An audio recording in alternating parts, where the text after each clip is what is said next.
प्रयागराजच्या कुंभमेळ्यात निळ्या डोळ्यामुळे आणि साध्या रूपाने व्हायरल झालेली मोनालिसा भोसले आता अभिनेता फरमान खानशी केलेल्या आंतरधर्मीय विवाहामुळे चर्चेत आली आहे. मोनालिसाचे कुटुंब महेश्वर येथील एका छोट्या घरात राहायचे. तिचे कुटुंब धार्मिक स्थळावर रुद्राक्ष माळा विकून उदरनिर्वाह करायचे. 2025 मध्ये प्रयागराज येथील कुंभमेळ्यात मोनालिसा आपल्या कुटुंबासोबत माळा विकत असताना तिचे फोटो आणि व्हिडिओ सोशल मीडियावर व्हायरल झाले होते. तिच्या साधेपणामुळे आणि निखळ हास्यामुळे ती कुंभगर्ल म्हणून ओळखली जाऊ लागली. त्यानंतर म्हणतात ना, प्रसिद्धी जितकी चांगली तितकीच वाईट. नॉर्मल आयुष्यात तिच्या नशिबात नव्हते. प्रसिद्धीमुळे लोक तिला पाहायला येऊ लागलेत. ती दिसेल तिथे गोळा होऊन तिचे फोटो काढायचे, तिचे व्हिडिओज काढायचे सुरू झालं.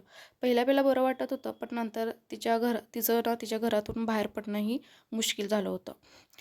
काही लोक टीकाही करत होते की ती कुठे सुंदर आहे, हिच्यापेक्षा तर सुंदर आमच्या इथल्या मुली आहेत. पण मला वाटतं असं जज करणं बरोबर नाही. नशीब ही गोष्ट आहे, तिच्या नशिबात ही गोष्ट होती. तिला ह्याच परिस्थितीमुळे पुढे जाऊन द डायरी ऑफ मणिपूर ह्या चित्रपटात अभिनय करायची संधी मिळाली. काही सॉन्ग देखील तिला भेटले गेले आहेत. पण मार्चमध्ये अचानक तिच्यावर जोरदार टीका होऊ लागली. तिचे फोटो जाळून टाकले गेले. कारण म्हणजे तिने एका मुस्लिम धर्मीय असलेल्या व्यक्तीशी विवाह केला. लोक याला केरला स्टोरी 3चे नावही देत आहेत. हा कोण आहे? अचानक कुठून आलाय? तसेच त्याने मोनालिसासोबत केरळमध्येच का लग्न केले? असे प्रश्न उठू लागले.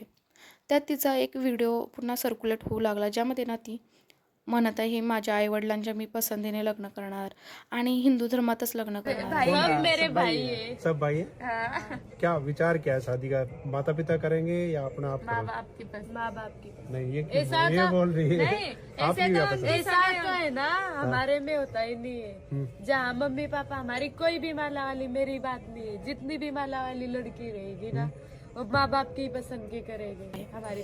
आणि आपल्याला माहितीच आहे, तिच्या आईवडिलांनी ह्या विवाहाला नकार दिला होता. तर हा फरमान खान कोण आहे पाहू.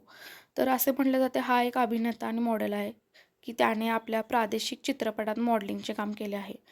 माहितीनुसार ना, तो 1.5 वर्षापूर्वी फेसबुकवर मोनालिसासोबत पहिल्यांदा कनेक्ट झाला होता. त्यानंतर एका चित्रपटाच्या शूटिंगच्या दरम्यान यांच्या दोघांमध्ये प्रेम झाले होते. तर हा पूर्णपणे लव्ह जिहाद आहे. आता हा इतकं स्वतःला चांगलं दाखवतोय, टिळा लावून फिरतोय, हा सगळा त्याचा प्रोपोगंडा आहे. तसेच त्याने मुद्दाम हिंदू धर्मात लग्न केले, पण हळूहळू तो मोनालिसाला मुस्लिममध्ये कन्वर्ट करणार आणि मोनालिसाची दुसरी ही दीपिका कक्कर होणार असं म्हटलं जाते. पण प्रत्येक वेळी असं होईल असंच नाही ना. हा प्रत्येकाचा वैयक्तिक प्रश्न येतो. तसं बघायला गेलं तर आपल्या इंडस्ट्रीमधील देवलना देवेलना बघा, परत झहीर खान यांची वाईफ आहे सागरिका घाटगे. त्याने हिंदू धर्मातले आहेत ते आणि मुस्लिमसोबत लग्न केले, पण त्याने आपला हिंदू धर्म सोडलेला नाही आहे. तसेच त्या हिंदू धर्म आणि मुस्लिम धर्म या दोन्ही संतुलन करत जगत आहेत. तर कसं आहे झालं आहे आपल्या इथे, असं होतं की हिंदू धर्म सोडून जर मुलीनं दुसऱ्या धर्मात विवाह केला तर त्याला एक प्रकारचं काय म्हणतात, ब्रेन वॉश म्हणतात. आणि जर इस्लाममध्ये केला तर तिला डायरेक्ट लव्ह जिहादच म्हटलं जातं. पण आपला देश हा धर्मनिरपेक्ष आहे.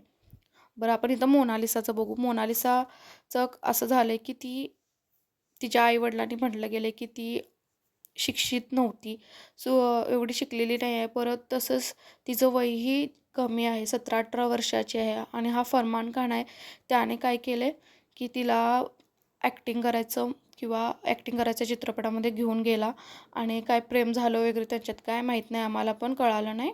आणि त्यानंतर त्यांनी लग्नच केलं. आम्हाला काही कळलेलं नाही यातलं. इतकंच की तिच्या आईवडिलांची तिनं परमिशन घ्यायला हवी. बहुतेक त्यानं एक प्रकारचा गेम खेळला गेला आहे. ह्याच्या मागे ना भरपूर जणांचा हात असेल, कारण की केरळमध्येच त्यांनी लग्न केलं आहे आणि अशा गोष्टी या मोस्टली केरळमध्ये झालेल्या आहेत.